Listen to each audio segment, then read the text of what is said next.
Yeah, let me start first, and then if I talk too much, please stop me. Yeah, maybe in the beginning, a few general words. As Margarete introduced, IG Metall did a lot of working time policy, but not always, let's say. We had the big times of working time policies in the 80s, where IG Metall went on strike for the 35-hour week very successfully in Germany. So now we have a weekly working time of 35 hours in the German metal industry. And then, yeah, there was a period of silence around working time policy, I would say. This had several reasons, because I think you have waves of issues in trade union policies, and after reaching the 35-hour week in the west of Germany, you have to say, IG Metall did a lot of other things. We invented new wage systems in the metal industry, so we did a lot of other things. And in the meanwhile, working time policy went from the collective, from a collective issue, from a trade union issue, to an issue more dealt with in the companies, which meant that we faced a lot of flexibilization of working time in the companies. Working time became longer than before, and also important, working time in the companies became more unhealthy. So we had an increase of unhealthy shift systems, for example. So yeah, a lot of developments in working time which have not been really in favor for the workers. So yeah, voices in IG Metall became louder and louder to go back to working time policies. But it was not so easy, to be honest. And IG Metall made a lot of effort during the last, I would say, 7 until 5 years to get working time as an issue back on the agenda. We did 2 big surveys. The second one, especially on working time. We did a big working time campaign, which led into a negotiation round in 2018, where we came to new regulations on working time, as Margarete already mentioned. We have to say that this was not easy for us. We needed industrial action, we needed strikes to achieve those new regulations, and I will come back to this, but I think what was the most important for the people was to get more self-determination on their working time again. And then we reached this results you see there. Maybe you remember them because I presented it in the last meeting of the network already. That's why I want to keep it short. We got a new regulation that certain kind of people who are taking care of children, of elderly, or people who are in shift work get a choosing option. They can choose if they take some kind of annual extra money, or if they take 8 days off instead. And we achieved the right to reduced full time and go back on full time after that. And yeah, these were the 2 options we achieved. And yeah, now we are on a different point in the debate again. I mean, we are only 2 years later, but as mentioned before, we are now in one of the biggest crises you can imagine, and discussion on working time, and especially on working time reduction, is back on our agenda. You can see there that in 2018 we had a focus on individual needs. in the reduction of working time, because people said we want to have more self-determination with our working time. And now, because of the crisis, we are going a bit back on a collective view on working time. Yeah, but I will come back to this later and look at the time. So what we can say after our negotiation round and collective bargaining struggle in 2018 was that achieving those new options for workers on working time strengthened the self-confidence of our colleagues in the companies and also strengthened IG Metall as an organization. That has also to do something with the fact that we had industrial action on this, because I think if you have industrial action on an issue, then the workers are very proud on it, and they are taking those regulations much more as their own ones, because they have been fighting for it. Yeah, and what we also achieved is that after a period of working time being seen as a very difficult, a very heavy issue, let's say, for shop stewards, that we now saw that working time is again a successful field of action in the companies and also for IG Metall. And the new options are broadly used. In 2019, 260,000 workers used this option of 8 free days instead of money. And in 2000, already more than 340,000. So you see that workers are very keen on getting more free days, even if they lose money, because they can change the money into free days. What is interesting in this is that in this changing option money into time, time is more worth than money. Because if you would simply count the money you can change into time, would be 6 days, but people get 8 days. So this is also part of wage compensation, let's say. We imagined to get more, we didn't, but at least we get something. And the reduced full time is also used by around 10,000 workers annually. This is not so much like the other option, of course, but it's good for those who would need it. So this is what we did 2 years ago. And if I'm talking about that, I have the feeling I'm talking about something historic, because we are now on a completely different point in our discussion, to be honest. What are the perspectives of working time policy for IG Metall, how to continue? For IG Metall, it is clear that we are further going for either collective and individual options to reduce working time. We discussed this in our Congress last year, and it was clear that we will go for this further. But now we have 3 big challenges, let's say, which determine our discussion about working time.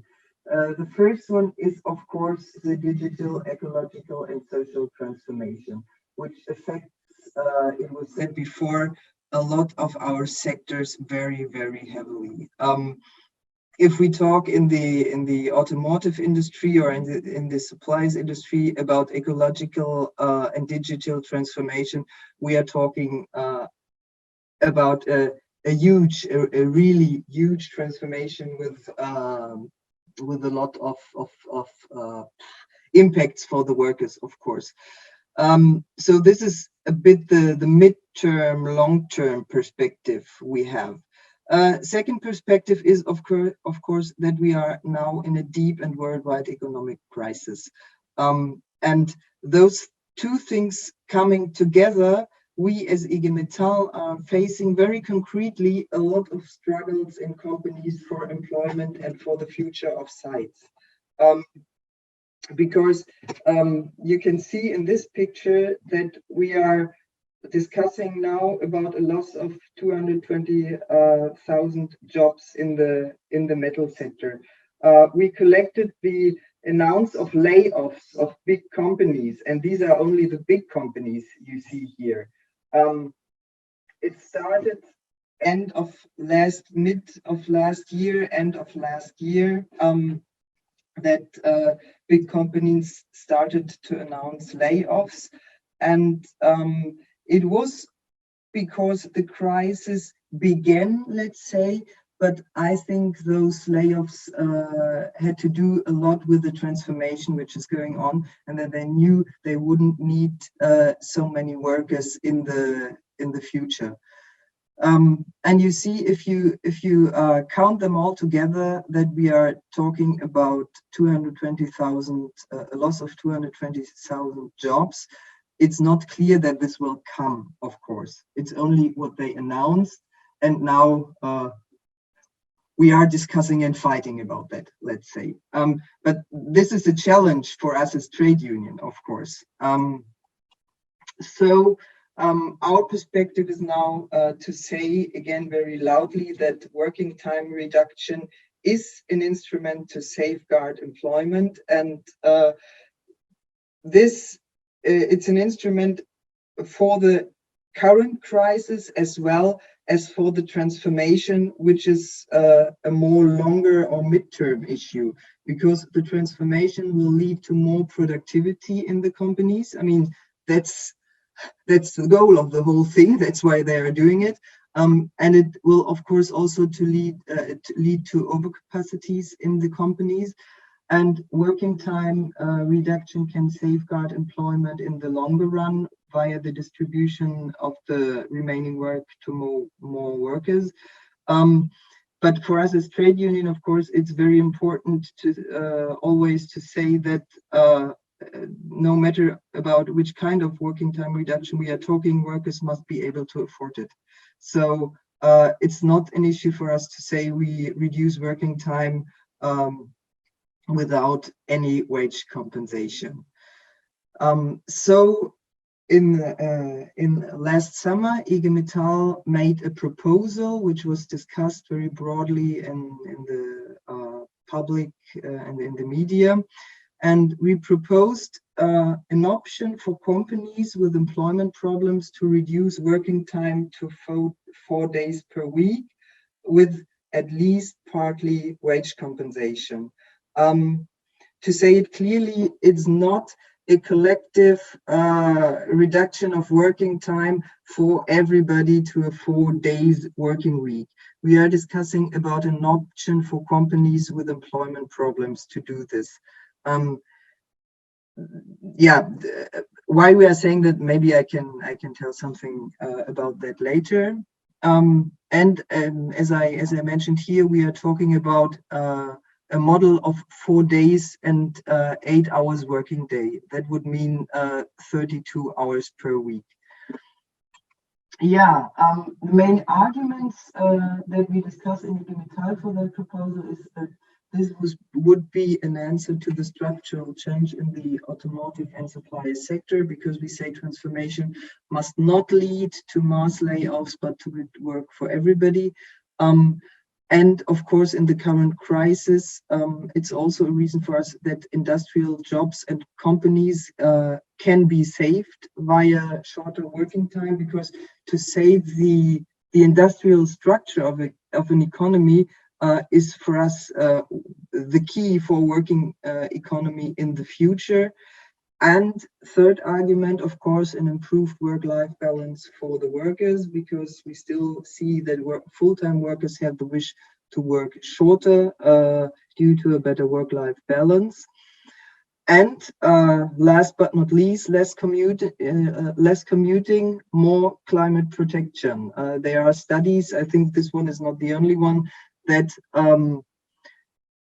if only 10% of the workforce would stay at home 1 day per week, that would mean a reduction of 850 million kilogram CO2, plus less stress for the workers in the traffic and lower costs for commuting. So this could be actually a win-win situation. There are a lot of more arguments, of course, but due to the time, I will stop with those 4 and we can talk about the others later.